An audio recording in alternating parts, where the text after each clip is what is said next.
Hey there, Dream Chasers. This is Hannah Pride, and welcome to Pride and Shine, the podcast where we explore the innovators and influencers of Dubai.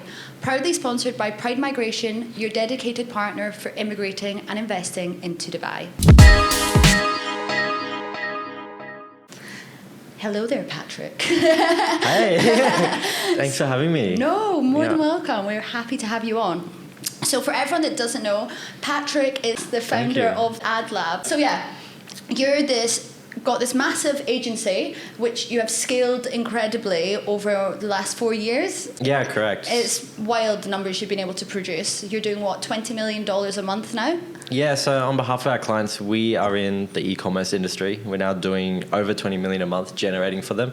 It kind of works similar to, I guess, a hedge fund where we take their money and then get the most money back. And then how we make money is we take a percentage on the profit that we get for clients. So that's the easiest way to explain it. Yeah. But for e-commerce brands. Amazing. Yeah. And how did you get into your industry? How did you learn about all this e-commerce and SEO ads and everything? Yeah, so I originally had an e-commerce store. A snack business back in the day, and then it was my first legitimate business. And anyway, I made some bad decisions, financial decisions, signed a contract that was really bad. Anyway, I had to close that business because it was losing a bunch of money. But then I had a friend that said to me, hey, can you do the marketing for my business, because yours had really good marketing. And I guess that was my skill set. And so I jumped into that, and then one client became two, became three, and then you've done amazing. And going back a step, the business that you had, how did you get into drop shipping? It was actually a snack business, so I held inventory and I did I did everything because I wasn't too familiar with the dropship business, which is 100% better, easier. But I bought everything like snack machines. It did quite well at one point, but then I signed a contract to fulfill for a certain other brand. I didn't do the financials properly because I was just happy to be generating revenue, which I guess is something I learned along the way. Now I'm very meticulous on margin and profit. It lost money, had to close it down, but then that actually became AdLab, which is a much better business, much 100%. Healthier margins. I mean, it's never a failure, it's always a lesson. That's what they always say. Exactly. And with the AdLab, how have you been able to, you've obviously got these amazing clients like Lamborghini and all these wild huge agencies, it's so congratulations. No, thank you. It's amazing. How did you get on board with these people? How did you meet them? So we our primary method of outreach is emails. So we send about 40,000 emails a week out to brands around the world. And then guess when they respond, we have an ICP. It's all run by AI software. We have an ICP, and then that kind of says, are they our client that we actually wanted? When they respond, if they're not, we just stop responding to them. and then if they are, we have someone on my team that pretends to be me and engages in conversation, gets them ready for a booking, and then they'll tell me, hey, Patrick, we got someone ready, they're warmed up, and then I'll jump on the call and try to close them. Amazing. So the emails, how did you know to do, I feel like 40,000 emails a week, that's an astronomical number. What platform do you use to even send out 40,000 emails? I don't know. Actually, the staff handles all of that. It's done with some sort of software, and then we scrape or we buy lists of business owners from around the world and in e-commerce, and then we just send them out. We have to buy a lot of domains because you get blocked if you're sending too many emails. So we buy a bunch of domains, send a bunch of emails, and then that's how we, I guess, go fishing. And then whoever bites, we engage in conversation. And you've been able to integrate AI. Is this a new thing that you've just started? Because I feel like that's really smart, and obviously AI is now becoming so big in the business world. No, for sure. It just made volume a lot easier, but also in saying that it makes accessibility for competition a bit easier too, so you do have a bit more competition. But definitely I think integrating it, AI is not a bad thing. It's definitely a good thing. You just need to learn how to use it better than everyone else. 100%. And the people that you're saying, obviously you've got a good way for getting your clients, you've got someone that pretends to be you. Is that an AI person or is that a legit person? No, it's a legit person, but so for one of the methods for us to get someone to respond to an email, are you familiar with Loom? No, I've not heard of it. What is that? Okay, so it's like a software that screenshots, it's like a video, it screenshots a video, and it shows me going on their website with a video of me, and I'm talking, but it's AI, it's my voice and AI, and it's saying hey, I stumbled across your website, and we helped a very similar brand to yours, and it shows me scrolling, but it's not me. It's fake. That's so interesting. Yeah, so did you have to do it once and then they copy you? Like how did you? I just did it once. Yeah, Wow. and then AI does it. That's and that such just a good makes switch. volume a lot better. Oh my God, that's blown my mind. That's so crazy. Yeah. What a great tool to use, especially within your business, because I guess you must get more outreach and being able to get these clients because it looks more engagement.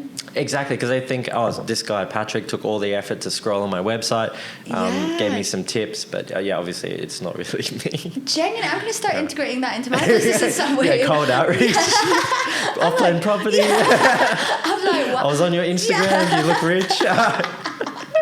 Legit, but how smart. Yeah, My head's blown by that. And what made you want to move to Dubai in the first place? Was it your business that brought you over here? Was it the contacts? Yeah, so quite honestly, the main driver was tax. So I think that's why most people originally come over. But then once I got here, I realized not only was it tax, but the people I met, it helped improve the business so much more. So it was kind of, you win on both sides.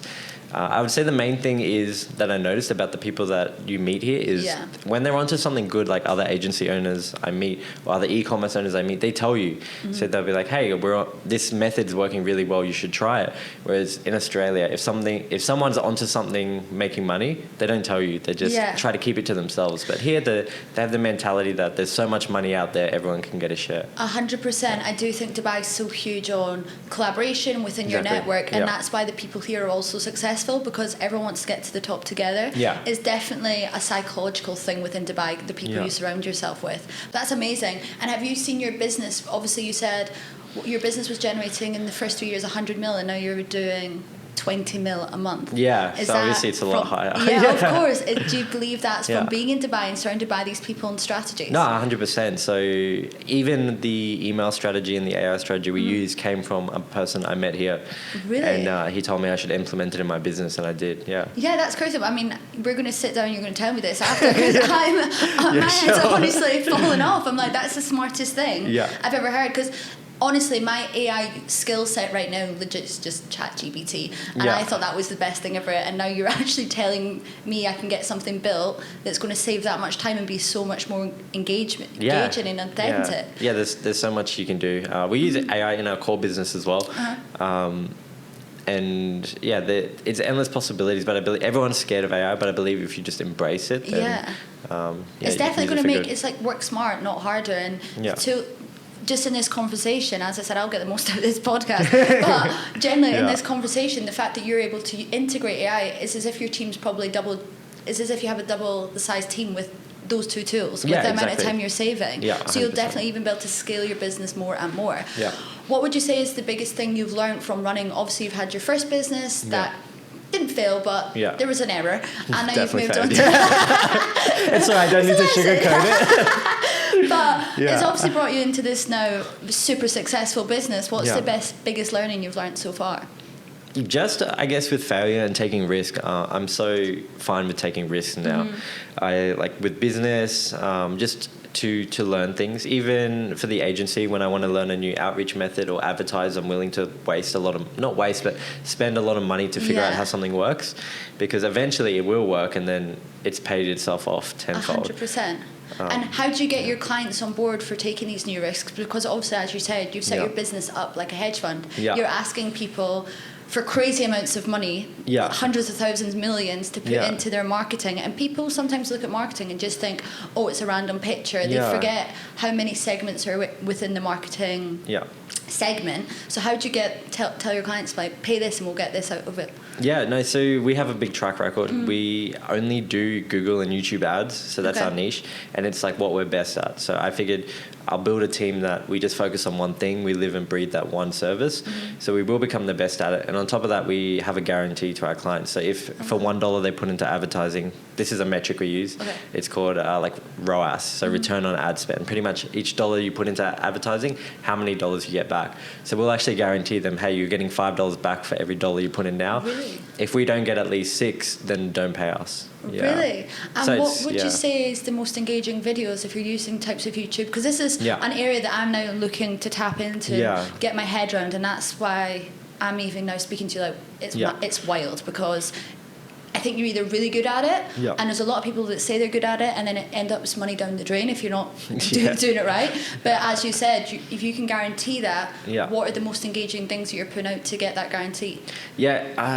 In YouTube in particular, like in YouTube you need to produce content that strikes emotion and very quickly too. So you need to problem solve, and within that video you need to show what the problem that they're having, how you can fix it, and then the price point as well, all in one segment. So it's a very emotionally driven platform. Yeah. And with you working in Google Ads, is this how long has Google Ads been out? How long has that actually been a matrix? Yeah, I have no idea. Do you not know? I was legit a long wondering, time, like, I think. It's always been. And then these Google Ads that you post, do they come up on people's when they're scrolling? Yeah, so we do all ads. So search, dynamic, on third-party websites as well. So like even when you're on Gmail, you get banner ads. Everything within that Google network. And YouTube actually falls within Google because it's owned by Google. Really? So that's why we do both. Yeah. What's your most viral marketing you've ever done, or Google Ads? Viral? Have you ever done a video and it's just blown up? I feel like loads of things go viral these days. Yeah, but Google's a little bit different. So it's called a search intent network, whereas I guess Meta is you're showing people a product. Search is if you're looking for like blue heels. So you need to just take as much market share as you can, but the market decides how viral it can be. Does that make sense? Yeah. That's so interesting. And as I said, when you go back to your clients and you're having these consultations, do you do one ad agency fits all? Have you got like a rhythm that you're like, we know it works, or are you changing it per client you bring on? No, we definitely have to change it per client we bring on. We only do e-commerce, so we kind of know what works for each industry within that. But I would be wary if an agency can do everything, because to be good at, like really good at everything is extremely difficult. 100%. I think that's where a lot of people muck up in business, because they try to become a jack of all trade. Exactly, because you try to chase the short-term money. 100%, and it should all be longevity. But I think that's part of being in Dubai, part of the now world we're in. There's so many people that see the end result. They don't see the hard work that goes in it. So they're seeing the lifestyle, they're seeing all everything. The real estate agents come over here. No, genuinely. But they're looking for a quick buck. They're looking for a quick fix. Whereas if you work at something, you create a skill, your business is 4 years old, and you've now specialised in one area. And as I said, marketing's huge, and you've become the best in the business that you can guarantee these amazing results. Whereas sometimes you do come across people that do a little bit of marketing, a little bit bit this, that. This, that, the next thing. Like, how does that work? How does it even match up? So I completely believe what you're saying definitely. And what would you say, moving from Australia to Dubai, what's been the biggest difference? Because obviously I've heard in Australia it's the vibe is you work to, is it live to work? No, in Dubai you live to work or work to...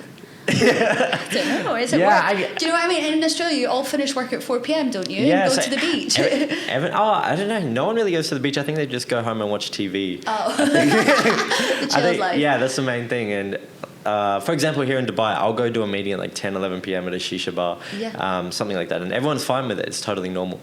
But in Australia, once it's like clocked off, once your time's off, like you're not working, you're not picking up your phone, you're not doing anything. Even on WhatsApp, when you message a business here in Dubai, like a random service-based business, if it's 10 p.m, they normally respond. It's crazy. It's crazy. It's just a different work ethic, but I guess everyone's got the same goal in mind and are driven, and it rubs off on everyone. So 100%, as we said, even with the collaboration, if you're seeing everyone else doing it, you want to do it. If you're seeing someone drive a car, you want the car, so you're going to copy them to get the car. Exactly. It's definitely the best thing about Dubai. And if you were to do it all again, or if someone was looking to start one of these marketing agencies, what would you, what advice would you give them? Yeah, I would say probably predominantly like pick one niche and just stick at it. I guess a main thing is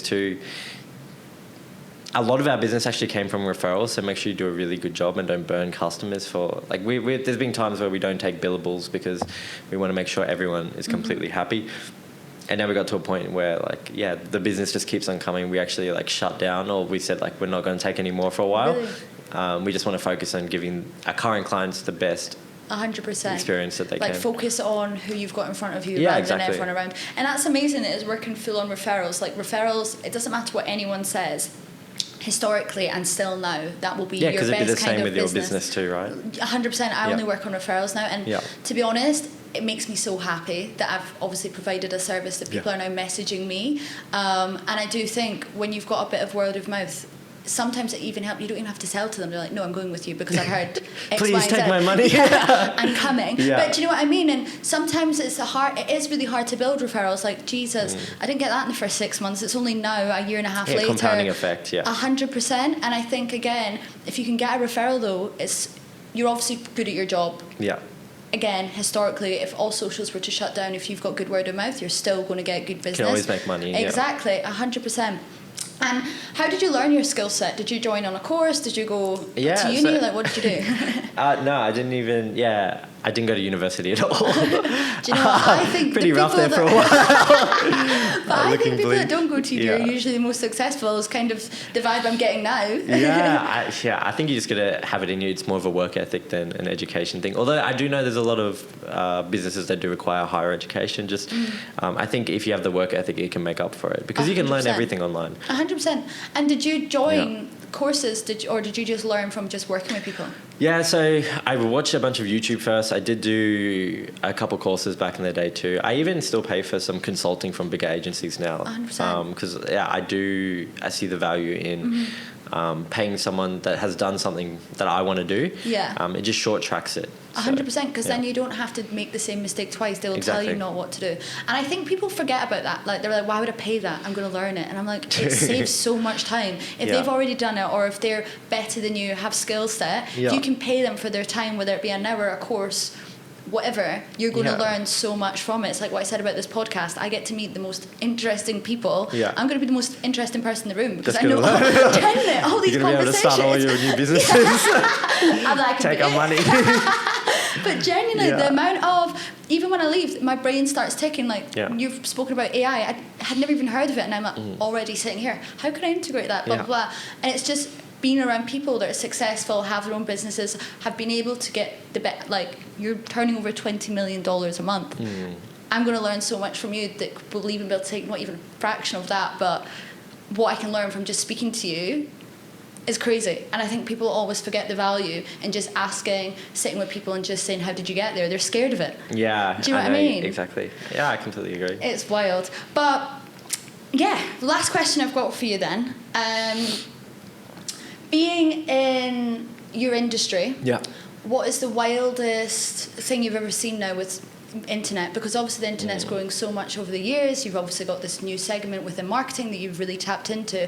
What's the craziest thing that you think is going to happen within the ads agency? Like, do you think we're going to open our phone one day and you're going to be able to pop up? I don't know. 100%. I think in the next generation we'll always have advertising because advertising is a core pillar of how people buy things or make decisions in the world, but it'll just be more, I think, augmented reality in real life. So once we have that product that Elon Musk is working on that goes in your eyes or whatever, we'll have digital billboards in our eyes. I completely agree. That will happen. Have you seen the new glasses that are exactly. they're Ray-Bans, but they're have your screen in front of you? So the advertising is going to follow us everywhere. I think it's just going to jump from one network to the next. 100%. Have you started building anything for these glasses? I should though. Maybe I'll go home and start building it. It's be one step ahead. We're going to. That's wild. Be the leader in that industry. Yeah, because honestly, it's like what you're saying. Some of the products that are now coming out, it's like you're getting marketed subconsciously without even knowing. Everywhere you go in Dubai, look at the billboards we're even seeing here. You get marketed all the time. So we start wearing these glasses and you start opening your phone and stuff pops out through these AIs and now I don't even know what you'd call them. Like, I don't know. When I remember watching Hannah Montana and like the little person came out and it was like, like we're like, oh my god, wow, if that ever came out 2025, I feel like it'll be there. 100%. I think, and the best advertising as well is advertising you don't know that's happening to you. So there'll be certain cues and things you'll see and subconsciously you'll want to buy it, but you don't realize that was actually a form of advertisement. Yeah, it's absolutely crazy. Well, thank you so much for coming on the podcast. We've honestly learned so much just sitting and chatting, and I can't wait to have a conversation with you probably in a year to see how much your business has grown on even more, because the numbers you've done within 1 year, I'm blown away. Thank you so much, and I'm interested to see what car you have next as well. Congratulations. Thank you so much. Hi.